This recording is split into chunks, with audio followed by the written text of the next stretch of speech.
Senhoras e senhores, vocês sabem que a metodologia da Rede Milionária, para quem está chegando agora, para quem está no primeiro contato com a gente, eu vou introduzir rapidamente os 5 pilares, porque quem já é nosso aluno, quem está na mentoria Rede Milionária, quem está na assessoria milionária, já percebe a gente trabalhando isso há muito tempo, né? Ao longo de 20 anos no varejo, nós fomos organizando, categorizando, sistematizando quais eram aquelas atividades que nós entendemos que são fundamentos. Por quê? Porque o fundamento ele é atemporal.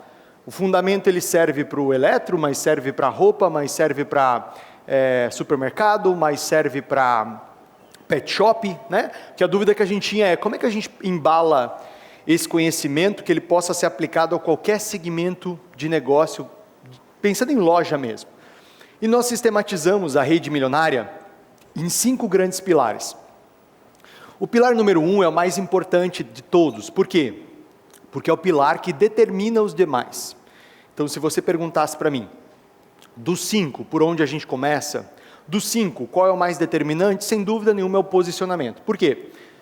Porque o posicionamento, ele vai determinar o sortimento, a propaganda, como é que vai ser a loja, onde vai ser a loja, como é que vão ser as pessoas, o tipo do atendimento. Então, a primeira coisa, e é aqui que muita gente falha, e é aqui que começa a dificuldade em vendas de muitas lojas. Por quê? Sabe aquela história, quem tudo, como você sabe a frase, quem tudo quer? Exatamente, quem tudo quer nada tem. Se eu quero ser tudo, eu não sou nada. Se eu quero ser bom para todo mundo, eu não sou bom para ninguém. Posicionamento nada mais é do que o lugar do mercado onde você quer ocupar. Posicionamento é, no final das contas, como você quer ser lembrado pelo mercado. Então nós temos, por exemplo, vamos pegar aí um exemplo do Walmart. O posicionamento do Walmart é o menor preço, acabou. Assim como o do Atacadão, né? Já é atacado, não é varejo, mas o Atacadão ele fala o seguinte, lugar de comprar barato, acabou. Não tem outra promessa, não é o lugar que você vai ser bem atendido, não é o lugar que você vai ter uma loja incrível, não, lugar de comprar barato, acabou. Posicionamento, preço. O Magazine Luiza tem um posicionamento muito mais de uma experiência de compra mais agradável. Então tem um forte investimento em tecnologia para que a experiência do usuário seja mais agradável, comprar seja agradável. Qual que é o posicionamento do Mercado Livre? A logística mais rápida. Qual que é o posicionamento, um outro posicionamento diferenciado, como por exemplo a Leroy Merlin. A Leroy Merlin, assim como a Havan, assim como a Renner, tem um posicionamento que é o que a gente chama em inglês de biggest, né? Quer dizer, o maior sortimento possível dentro do mesmo espaço. Não é que um posicionamento anule o outro, mas é muito difícil você ter 2 coisas muito fortes. Então, ou você é o mais rápido, ou você é o mais barato, ou você é o mais fácil de comprar, ou você é o mais exclusivo, né? Quando a gente pega uma boutique, quando a gente pega uma loja voltada a um produto mais premium, ela vai ter um nível de serviços maiores, um preço maior também, né? Porque o serviço vai agregando custos. Então o posicionamento ele determina todo o resto. E dentro do posicionamento é aquela pergunta-chave, para quem? Com quem a gente vai transar? Eu tinha um professor que falava isso, né? Só para polemizar na sala. Com quem você quer transar? É para responder aqui na abertura. Com quem você quer fazer transações econômicas, né? Ele completava. É o Weber, o Fernando. Bem coisa do Weber, né? A Fernanda, minha amiga, que vocês vão conhecer mais daqui a pouco, a gente é da mesma cidade, né? O Weber é de Cuiabá. E com quem você quer transacionar? Quem você quer fazer feliz? Qual que é o público, né? Quando eu estava lá no Eletro, eu tive um grande mentor, que foi o Flávio, eu falo muito dele, e o Flávio falava, meu filho, você quer vender para 5% ou para 95% da população? Isso é um posicionamento. Você pode escolher vender para 5%, que é alta renda, você pode escolher vender 95%, baixa renda, né, que é uma massa muito maior. São 2 escolhas. Nos 2 lugares tem dinheiro, as operações são bem diferentes. Então, o posicionamento determina como você quer que a rede seja lembrada e o público-alvo. O segundo pilar, e aí pessoal, aqui dentro tem estratégia dos 4 P's, né? Produto, preço, praça e promoção. Ou seja, que produto que vai me posicionar dessa forma? Vocês sabem, tem marcas que vocês trabalham que elas é só para te posicionar. Não é nenhuma marca de tanto volume, não é uma marca que vai te trazer tanto resultado, mas ela é importante ter na prateleira. Então, estratégia de produto, preço, quer dizer, qual vai ser a estratégia de precificação?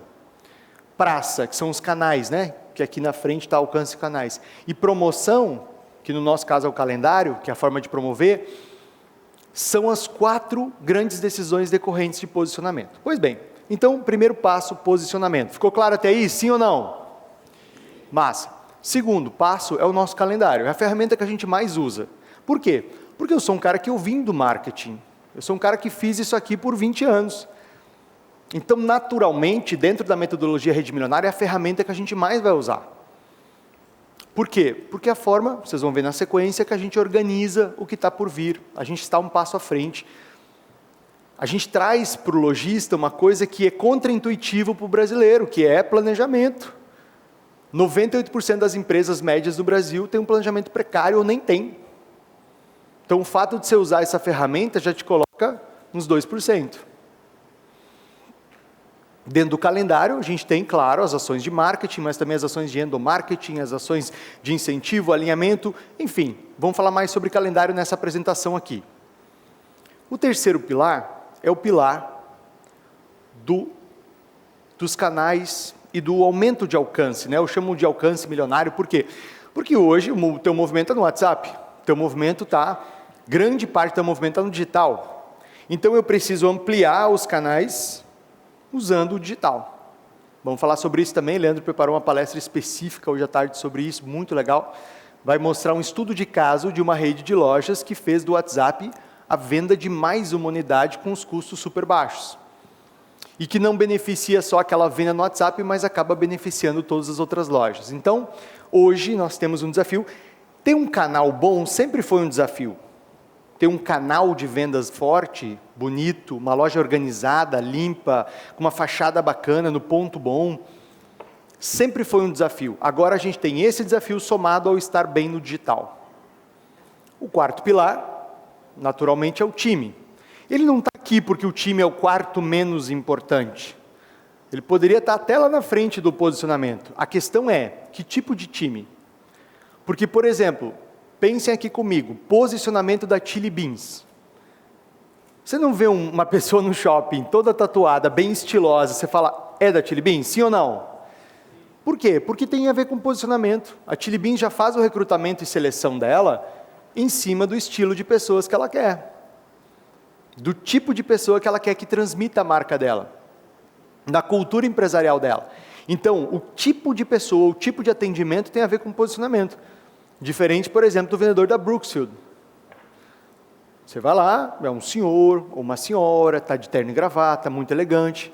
Ou seja, os dois são ótimos profissionais de venda, só que um tem a ver com o posicionamento da Chili Beans, o outro tem a ver com o posicionamento da Brooksfield. Então, desenvolver as pessoas e ter as pessoas certas, né, vocês sabem disso mais do que eu, é a condição para a gente ter um faturamento milionário. Tanto que eu trouxe hoje a Simone, convidei a Simone, para ela vir falar de novas estratégias de recrutamento, de seleção. A gente vai ter o Tiago no sábado, que vai falar de gestão de times de alta performance. Então, time é o quarto pilar. E por último, o sortimento. Não menos importante, mas você entende que o produto que você vai colocar na prateleira vai depender do posicionamento, da estratégia de preço, da estratégia do lugar do mercado onde você quer ocupar? Há uma máxima que diz só vende bem quem compra bem.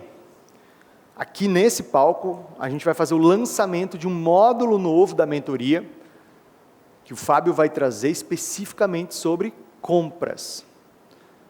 Cobertura de estoque adequada, estratégia de precificação, planejamento de compras. Se a gente entender e trabalhar esses 5 pilares, pessoal, o caminho está muito claro para a gente acelerar o faturamento. Dino, mas tem outras coisas super importantes. Claro, cada negócio de vocês vai ter particularidades. Mas eu convido vocês a dar um passo atrás e a gente garantir que essas 5 coisas estão bem cuidadas. Se essas 5 coisas estiverem bem cuidadas, a gente tem a base, o fundamento, está sólido. Estamos juntos, sim ou não? Sim. Massa, então tá bom. Bom, nosso evento vai girar em torno desses 5 pilares. Alguns eu vou trazer, outros vocês vão trazer. A gente vai entrevistar alguns de vocês que têm tido resultados extraordinários, característicos em alguns desses pilares, e também nossos convidados. Por que planejar é tão difícil, né? Por que planejar é quase contraintuitivo para o brasileiro? Porque a gente tem uma cultura, pessoal, do fazer, né? Tanto que quando, uma coisa que eu, não vocês, né, porque a gente se conectou, mas tem muito hater, né, que fala assim, isso aí é pura teoria. A gente mesmo já disse isso, eu já disse isso, vocês também já disseram, eu sei. Isso aí é muita teoria. Nós temos um certo desprezo pelo conhecimento formal no Brasil. Nós valorizamos muito o conhecimento prático, o que é uma coisa boa. Só que o que é a teoria se não a prática organizada? Porque, assim, vamos pensar, como é que você teoriza? Você vai lá na prática, você observa o fenômeno, você vê o que funciona e o que não funciona e você descreve o fenômeno. Isso é a teoria. A teoria é a prática organizada, descrita, só isso. Então não tem teoria sem prática, prática sem teoria. Pois bem, a gente tem um certo desprezo, não vocês, mas lá fora tem um certo desprezo pela teoria. Só que se eu não entendo os modelos, se eu não entendo os modelos bem-sucedidos, eu fico repetindo o mesmo erro. E eu sei que vocês estão aqui porque vocês querem resultados diferentes. Eu sei que vocês estão aqui porque vocês querem ir para um outro nível. Então, para isso, eu preciso colocar uma técnica nova, eu preciso trazer um conhecimento novo. E eu preciso planejar. Agora, um outro motivo que leva as empresas a não planejarem tanto é uma perspectiva de que planejamento é sobre o futuro. Não, planejamento nunca é sobre o futuro. Planejamento é sempre sobre as decisões do presente que impactam no futuro. Eu vou dar um exemplo. Eu fui conselheiro de administração de uma rede de eletromóveis, lá do Amazonas tem 86 lojas, Tevelar. A Tevelar, no planejamento estratégico dela, ela quer em 5 anos ter 35% da sua venda vindo dos canais digitais. Ou seja, está olhando para o futuro, 5 anos. Para isso, quais são os investimentos hoje que eu preciso fazer? Eu tenho que buscar um mosca branca, eu tenho que buscar um cara que realmente entenda de transformação digital. Eu vou ter que pagar o passe desse cara, ou dessa cara, né? Falei esse cara, mas pode ser um homem, pode ser uma mulher. Eu tenho que buscar, lá em Manaus não tinha, vou buscar em São Paulo, vamos trazer esse cara, é um investimento. Hoje o digital não pagaria esse executivo. Hoje o digital não pagaria essa estrutura de tecnologia, não pagaria, mas eu não estou olhando hoje, eu estou olhando para daqui a 5 anos. Entende como planejamento nunca é sobre o futuro, planejamento é sempre sobre as decisões do presente que impactam no futuro? Para eu daqui 5 anos ter 35% de uma venda milionária, de uma rede de quase 100 lojas, eu preciso hoje tomar decisões diferentes. Então, há decisões que vocês tomam que impactam no amanhã. Dá um exemplo aqui, a Rita e o Murilo não conseguiram chegar ainda, mas a gente acompanha eles na assessoria, e eles estavam projetando um buraco no final de mês passado. Falei, não, peraí, e a gente debatendo novembro e dezembro, falei, não, para tudo, nós temos 6 dias de venda ainda, 6 dias, vamos virar esse jogo. Sentamos, criamos uma campanha nova, uma ação imediata para virar o jogo. Aconteceu também com a Josi, com o Fernando, da Arquitetura de Sono, uns 2 meses atrás, 3 meses atrás. Projeção estava horrível. Não, para tudo, é prioridade. Então tem coisas que vão refletir agora, mas tem coisas que a gente está fazendo hoje que vai refletir daqui a 3, 4, 5 anos. Só que se você não começar a fazer, você não vai construir esse caminho. Então essa noção de que planejamento não é sobre o futuro, mas planejamento é sobre as ações do presente que impactam no futuro, ela traz para a gente essa urgência do planejar. Dino, mas está difícil planejar, olha o cenário político, a gente não sabe o que vai acontecer, né? O Brasil está meio caótico e tal. Gente, se está difícil para quem tem um planejamento, imagina para quem não tem um planejamento. Porque o planejamento ele é o seguinte, o planejamento te dá a oportunidade de mudar a rota. O problema é quando você não tem rota. Como é que a gente faz um planejamento normalmente? A gente pensa em 3 cenários, que é o que o Fábio ensina vocês fazendo meta. Uma meta, digamos, pessimista, que é uma meta de empate, só para me manter. Uma meta mais ou menos otimista, ou melhor, conservadora, que é um crescimento pequeno, e uma meta otimista. E aí a gente vai navegando nesse universo, e vai revisando isso semanalmente, mensalmente, ou seja, eu tenho 3 rotas. Eu tenho uma rota principal e eu tenho rotas alternativas. O desenrolar das questões políticas, econômicas, o desenrolar das coisas que eu não controlo, o cenário macroeconômico, ou a gente chama tecnicamente de macroambiente de marketing, né? Macroambiente de marketing eu não controlo, mas eu controlo os meus caminhos aqui, e eu vou manejando dentro deles. Então, se está difícil para quem tem planejamento, imagina para quem não tem. Olha que interessante, vocês conhecem a Pricewaterhouse, uma das mais prestigiadas auditorias do mundo, uma das top 5 auditorias do mundo. Uma pesquisa recente mostrou que planejamento é precário para 98% das empresas brasileiras. Então, por que a execução muitas vezes não funciona? Por que a venda não funciona? Por que tanto esforço para pouco resultado? Porque tem que dar um passo atrás e revisar o que foi planejado ou o que não foi planejado. E aí muitos de vocês me dizem às vezes, Dino, mas o meu problema é que eu sou muito operacional. Mas meu amigo, se você está sendo operacional, quem está planejando? Porque assim, vamos lá, vamos pensar comigo. O que é o operacional? É a operação de uma estratégia. Sim ou não? O operacional é a operação de algo que foi pensado, planejado. Se você está só no operacional, você está só repetindo um padrão. Quem está planejando? Por isso que hoje você vai sair daqui com um planejamento macro para 2023. Você vai desenhar hoje. A gente vai parir esse negócio junto. Mesmo que depois, obviamente, você vai revisar isso. Mas você vai sair daqui com um plano para 2023 hoje. Uma outra informação. Só 10% das empresas médias do Brasil tem planejamento de longo prazo. 10%. 10% das empresas estão olhando para daqui a 5, 10 anos. Se você não está olhando para daqui a 5, 10 anos, como é que você está tomando decisão hoje? Qual é a qualidade das decisões? Será que você está tendo estômago para as decisões? Segunda-feira, né, eu observei o movimento, não sei se vocês viram, eu observei o movimento das ações das empresas, das grandes empresas do varejo que têm capital aberto. As maiores delas tiveram alta, né? Por quê?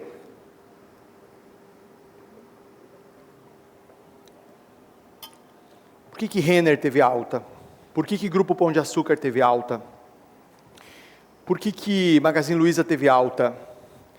Porque essas companhias têm líderes que estão olhando não só para o atual momento econômico, com preocupação, igual todos nós, mas eles têm um plano para 5, 10, 20 anos. É isso, a sua empresa te contratou como CEO, como presidente, para você perpetuar essa empresa.